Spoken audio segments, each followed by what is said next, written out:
Hello everyone.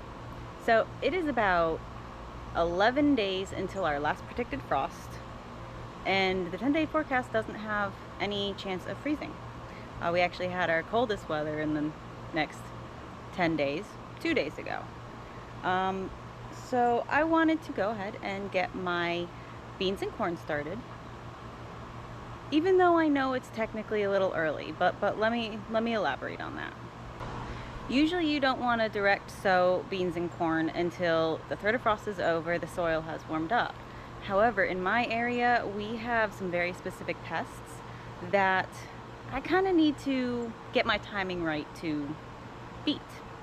So for my beans, we have the Japanese beetle.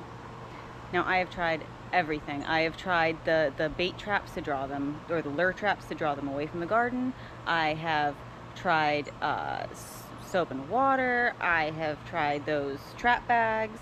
I have tried neem oil and other organic sprays. I have knocked them into soapy water and drowned them, and then put the dead ones all around the plants themselves, because supposedly Japanese beetles do not like the smell of their dead. I have treated my yard with what is it called? It's a spore. I don't know. It's a white spore. I'm gonna have to look it up. I'm blanking on the name of it right now. To get rid of the grubs in the ground. But I live in a neighborhood, so unless every single person in the neighborhood treats their yard to get rid of the Japanese beetle grubs, it's not really gonna do much good. They're just gonna fly over the fence into my yard. So, with all that being said, milky spore. That's what it was. It was milky spore that you put in the ground to get rid of the grubs. Anyway, with all that being said, I found the best way to combat the Japanese beetle is to not fight it. So we get Japanese beetles, I can't remember the exact timeline, late May, early June, something along those lines. And they really only stick around for 3 weeks to a month. So I find that if I can get my beans established and healthy and strong, when the Japanese beetles come, the beans can survive it. The plants will survive the onslaught of the beetles, and after a month, beetles will be gone, plants will recover, and they usually do still set beans while they're being attacked, but it slows down quite a bit. But by planting them early, I can at least get them established enough to withstand the Japanese beetles. Now, if by some chance we do get a late frost and it does take out the plants, I will just succession sow another round as soon as we have a warm enough day, and try to get those going. If we have a freeze before they sprout through the soil, then the soil will keep the seeds warm. It's not until they break the surface of the soil that they're really susceptible to a freeze at this point in the season, because it's not getting cold enough to freeze the ground. It actually rarely gets cold enough to freeze the ground where I am. But I will just keep planting beans until I have plants growing that make it through all threat of frost. Now with the corn, we have a completely different kind of pest. We have armyworms, or cutworms, basically the destroyer of things as soon as they're about to be ripe. With the corn, the armyworms tend to come out right around the time that the corn would be harvestable. And with that, I have tried all the sprays, all the organic sprays, BT, spinosad, neem oil. But the thing about corn stalks is there's plenty of places for them to hide. As long as they hide and don't come in contact with the treatment for a few hours a day, it's not going to get rid of them. And then once the worms are inside the ear itself, the husk of the corn is going to protect them, so treatment's not going to work. But I find that if I plant corn early enough, it will mature about a week or two before the worms come out. So I will be able to get my harvest just in the nick of time before the worms start really decimating everything and destroying my crop. And same thing with the beans. If a frost comes after they've already broken the surface of the ground, I'll just put in new seeds right where those ones were taken out and basically keep succession sowing, which isn't necessarily a bad thing because it will kind of break up the harvest, so you're not just getting your entire crop all at once.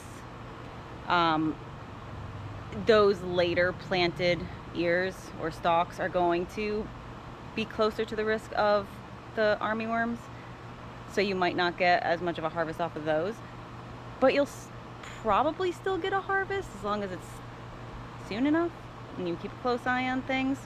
But it will stagger it out, so any stalks that survived from your initial seed sowing, they will produce first, and then any succession sowing after that, you get a bumper crop. Can't complain. So I'm gonna go ahead and get these seeds in the ground, and I guess I'll chat a little bit about what I'm planting while we go through it. Okay, so I am going to be going with my old favorite, something I always plant, Kentucky Wonder Pole beans. They're like old faithful for me. I'm going to be doing one side of this trellis with the Kentucky Wonder Pole beans and the other side with a new pole bean that I've never tried before. It's kind of a red purpley color called Blahilde. So we'll see how those turn out.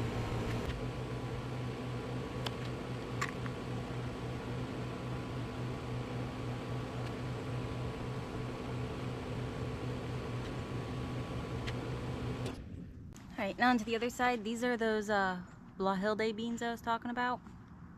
They're very pretty, so I'm excited to see how they taste. So, rule of thumb when planting seeds is to plant them twice as deep as they are wide. So on these larger seeds, you can be planting them upwards of 1.5 to 2 inches deep.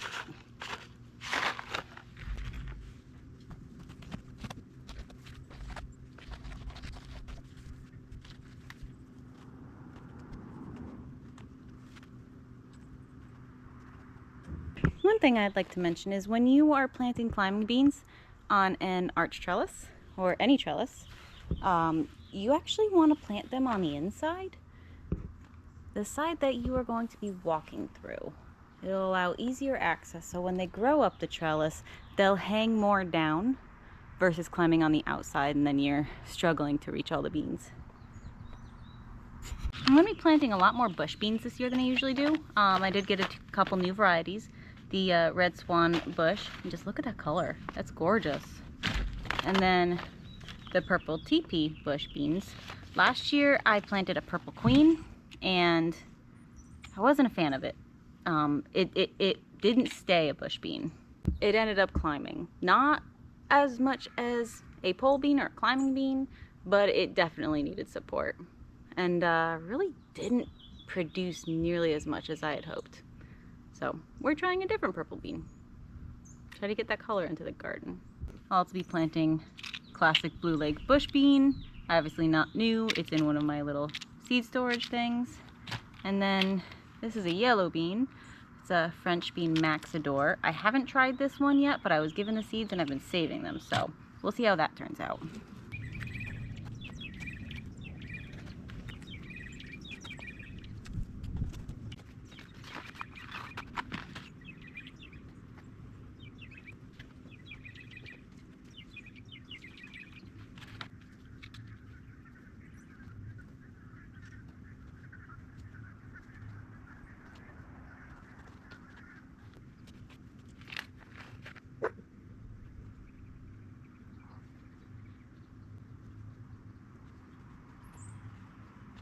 Alright, one set down.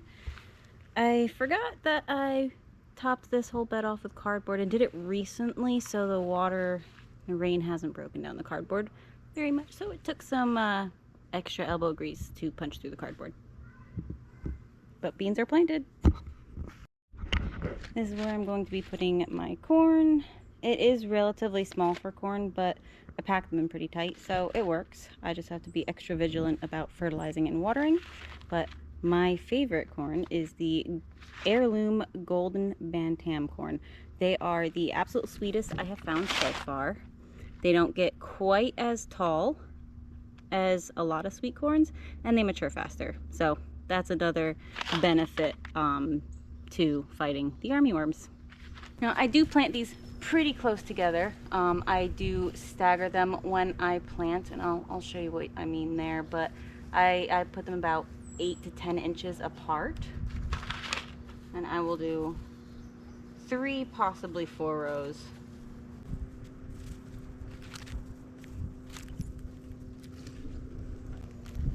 Okay, so with that being my first row, my second row is going to go in between the first row.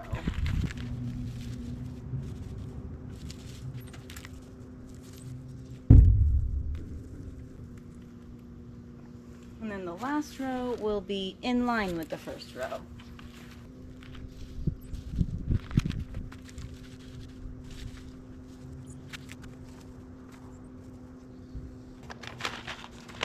Hopefully the birds won't eat these seeds right up out of the ground after I plant them, or eat the seedlings right as they start to emerge. I have had quite a bit of a problem with that in the past.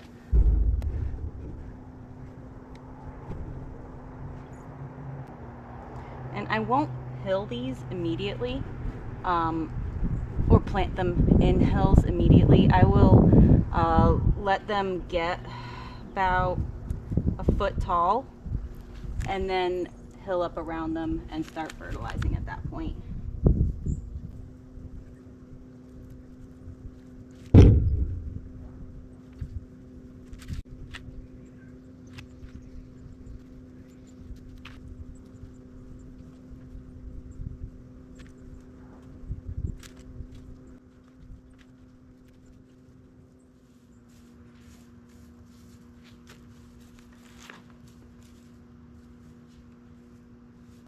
Alright, now to just water all this in. Honestly, I'm using a watering can because it is easier for just a small area than hiking around the hose. Oh, I did cover these back up with the mulch. Hopefully the birds will leave it alone. Fingers crossed. I didn't get a single sunflower sprouting in this bed last year after the corn was done because the birds kept eating the seeds, and the few that did sprout got eaten as soon as they broke the surface. And as these progress and grow, I will go over how I care for them, my fertilizer schedule, and how I hill them. Yeah, I really struggled with corn for a long time until a good friend of mine kind of taught me the secrets, and you know what? I had a fantastic harvest after that. So I feel it is my obligation to share with the world so everyone can have a fantastic harvest regardless of skill level or experience. I am so excited to see these colorful beans on my new arch.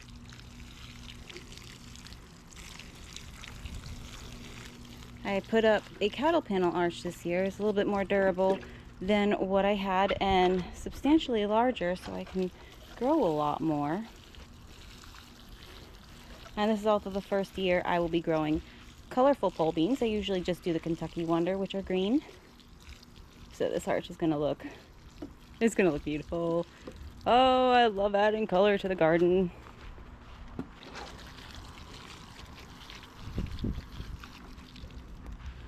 Really? I ran out on the last row. Trying to use the water in my rain barrel because it keeps overflowing because we've had so much rain and nothing's needed to be watered, so I'm not draining it.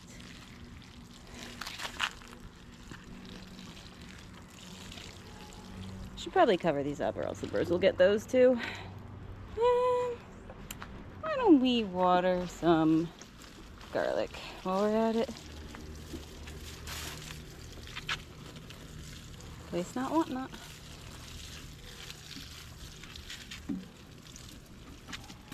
And potatoes? Sure. We've had a few hot days. They could use a drink.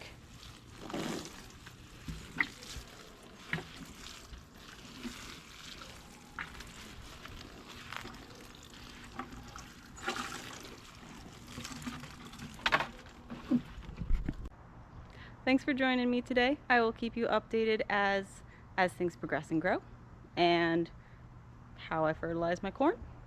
And hopefully in a month, I'll have a beautiful arch of multicolored beans. Well, there might not be beans on it at that point, but it'll still be a beautiful arch of foliage. Fingers crossed we don't get any spontaneous, unexpected freezes. I'm hopeful, but you never know what can happen. Well, thanks for joining me today. Until next time, bye.